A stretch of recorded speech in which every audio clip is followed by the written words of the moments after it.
बीडची भूमिकन्या doctor संपदा मुंडे हिनं आपलं जीवन संपवल्यानंतर तिनं हातावर लिहिलेल्या जबाबावरून आणि शासनाला केलेल्या पत्रव्यवहारावरून माढाचे माजी खासदार रणजितसिंह नाईक निंबाळकर यांच्या 2 स्वीय सहाय्यकाभोवती प्रकरण फिरू लागले।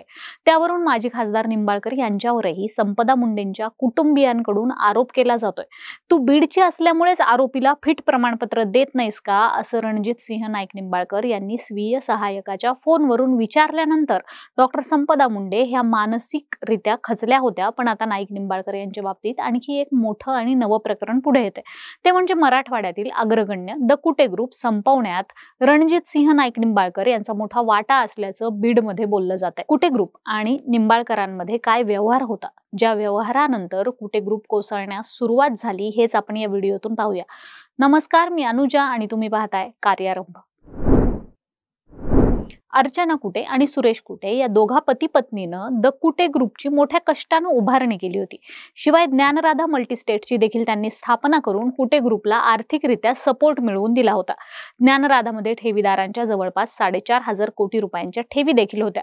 मात्र 2018-19 दरम्यान द कुटे ग्रुपच्या संपर्कात माढाचे तत्कालीन खासदार रणजितसिंह नाईक निंबाळकर आले।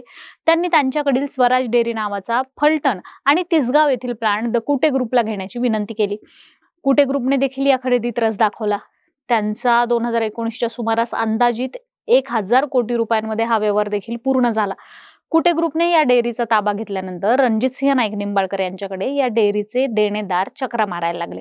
तेव्हा निंबाळकर यांनी माझा आणि तुमच्या पैशांचा आता काहीच संबंध नाही, तुम्ही हे पैसे द कुटे ग्रुप कडून घ्या असे म्हणत या लोकांना फलटणच्या प्लांटवर पाठवलं। त्यावेळी या प्लांटचं नाव बदलून द कुटे ग्रुप डेअरी असं करण्यात आलं होतं आणि तिथून उत्पादन देखील सुरू करण्यात आलं होतं। ज्या प्लांटमध्ये पूर्वी 400 ते 450 हजार लिटर दूध संकलन व्हायचं, त्याच प्लांटमध्ये कुटे ग्रुप जवळपास 4.5 लाख ते 5 लाख लिटर दररोजचं दूध संकलन सुरू केलं होतं। गुड मॉर्निंगच्या माध्यमातून त्यांनी दूध, दही, तूप, पनीर, बटर, चीज असे वेगवेगळे प्रॉडक्ट विक्रीसाठी बाजारात त्यांनी आणले होते। त्यासाठी मोठमोठ्या अभिनेत्रींना ब्रँड अँबॅसेडर देखील केलं गेलं। मात्र निंबाळकर यांच्या स्वराज डेअरीचे देणेदार कुटे ग्रुपच्या दारात यायला लागले, ग्रुपला धमक्या द्यायला लागले, केसेस करू लागले। द कुटे ग्रुपचे काही कर्मचारी सांगतात की या लोकांना फूस लावण्यात सुद्धा रणजितसिंह नाईक निंबाळकर यांचा मोठा वाटा होता। आपण दुसऱ्याच्या शहरात उद्योग उभारतोय, त्यामुळे इथल्या स्थानिकांची नाराजी नको म्हणत कुटे ग्रुपचे सुरेश कुटे यांनी दूध उत्पादकांचे आणि या डेअरीला वेगवेगळा माल सप्लाय करणाऱ्यांचे जवळपास 400 कोटी रुपयांची देणी देऊन टाकली। वास्तविक हा देणी देण्याचा विषय हा डेअरी खरेदी करतेवेळी नव्हताच, त्यामुळे हा प्रोजेक्ट द कुटे ग्रुपला जवळपास 1400 कोटी रुपयांना पडल्याचं आता कर्मचारी सांगतात। म्हणजे जो प्रोजेक्ट 400 ते 450 कोटीचा होता, त्यासाठी कुटे ग्रुपला 1400 कोटी रुपये मोजावे लागले। इतकं करूनही कुटे ग्रुपने हा प्रोजेक्ट जोमात सुरू ठेवला। नंतर मात्र निंबाळकरांनी कुटे ग्रुपला हा प्लांट पुन्हा आपल्यालाच विकावा म्हणून दबाव टाकायला सुरुवात केली। त्यासाठी त्यांनी आपलं सगळं राजकीय वजन देखील वापरलं। खरेदीनंतर 1.5 ते 2 वर्ष हा प्लांट सुरूच होऊ दिला नाही। असे वेगवेगळे प्रयोग करून त्यांनी पाहिले। एक वेळ अशी आली की कुटे ग्रुपने हा प्लांट विक्री करण्याचा निर्णय घेतला। त्यावेळी नाईक निंबाळकर यांनी त्यासाठी 400 कोटी रुपये देण्याची तयारी दाखवली। म्हणजे जो प्लांट कुटे यांनी 1000 कोटीत खरेदी केला, त्यात वरतून 450 कोटी रुपयांची लोकांची देणीही दिली। तोच प्लांट निंबाळकर 450 कोटी रुपयांमध्ये मागू लागल्याचे आता ज्ञानराधाचे कर्मचारी सांगतात। या दोघांमधील खरं खोटं सांगायला सुरेश कुटे, अर्चना कुटे हे दोघेही जेलमध्येच आहेत। तर निंबाळकर आपल्यावरचे आरोप नेहमीप्रमाणे झटकून टाकणार आहेत, यात काही शंकाच नाहीये। या सगळ्या प्रकारानंतर फलटण आणि तिसगाव येथील प्लांट वर्षभरातच लॉसमध्ये आला आणि त्याचा भार ज्ञानराधावर पडला। परिणामी ज्ञानराधाच्या ठेवीदारांना 2022 मध्ये ठेवी मिळण्यास अडचणी येऊ लागल्या। लोक दबक्या आवाजात ही गोष्ट बोलून दाखवू लागले। परंतु बिझनेस म्हटल्यावर थोडं इकडचं तिकडं होऊ शकतं असं बीडच्या ठेवीदारांना वाटू लागलं। पण पुढे IT विभागाची कुटे ग्रुपवर धाड पडली आणि नंतर ठेवी मिळणंच बंद झालं। मग ठेवीदारांनी केसेस सुरू केल्या आणि बघता बघता द कुटे ग्रुप पूर्णपणे बंद पडला।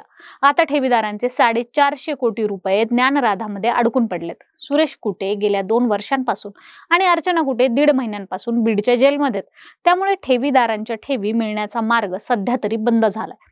मध्यंतरी केंद्रीय सहकार मंत्री अमित शहा यांनी ज्ञानराधाबद्दल संसदेत एका प्रश्नाला उत्तर दिलं होतं। त्यात ते म्हणाले होते की आम्ही ज्ञानराधाच्या प्रॉपर्टी जप्त करून ठेवीदारांना लवकरच त्यांचे पैसे मिळवून देऊ। पण आता प्रश्न असा आहे की अमित शहा आणि रणजित नाईक निंबाळकर यांचेही संबंध खूप चांगलेत। म्हणजे त्यांचे फोटो सोशल मीडियावर व्हायरल होत असतात. आपल्या संबंधांच्या जोरावरच निंबाळकर यांनी कुटे ग्रुपसोबत डील केली आणि नंतर लगेच त्यांच्या मागे देणीदार देखील लावले. आता हा प्रोजेक्ट जेव्हा केव्हा लिलावात येईल तेव्हा परत रणजितसिंह नाईक हेच या प्रोजेक्टला कवडीमोल दरात खरेदी करणार आहेत. आता बीडच्या ठेवीदारांना असाही संशय येतोय की हे सगळं ठरवून केलं गेलं होतं का? अगोदर डेअरी विकत घ्यायला लावली, नंतर देणीदारांना डेअरीवर पाठवून प्रोजेक्ट बंद करण्याच्या धमक्या दिल्या गेल्या. शिवाय देणीदारांना कुटे ग्रुपकडूनच देणी घ्यायलाही लावली. या देणीसाठी ज्ञानराधामधून अवैध पैसा वळवला म्हणून केंद्रीय तपास यंत्रणांनी लगेच कुटे ग्रुपवर धाड मारली आणि सगळं काही बंद पाडलं. नंतर सुरेश कुटे, अर्चना कुटे आणि त्यांचा 14 वर्षाचा मुलगा आर्यन कुटे यांना भाजपात प्रवेश करायला लावला. हा प्रवेश झाल्यानंतरही कुटे ग्रुपला कुठलाही दिलासा न देता जेलमध्ये पाठवलं आणि आता त्यांच्या सगळ्या प्रॉपर्ट्या कवडीमोल दरात लिलाव करण्याची प्रक्रिया सुरू केली. जर हे असं असेल तर बीडच्या लोकांना आता रणजितसिंह नाईक निंबाळकर यांच्याबद्दल मनात प्रचंड चीड निर्माण झाली. डॉक्टर संपदा मुंडे यांचा तर बळी गेलाच, पण ज्ञानराधा मल्टीस्टेटचे अनेक ठेवीदार देखील यापूर्वीच आपलं जीवन संपवून रणजितसिंह नाईक निंबाळकर यांच्या संपूर्ण व्यवहारांची आणि एकूणच संपदा मुंडे प्रकरणाची कसून चौकशी व्हायला हवी.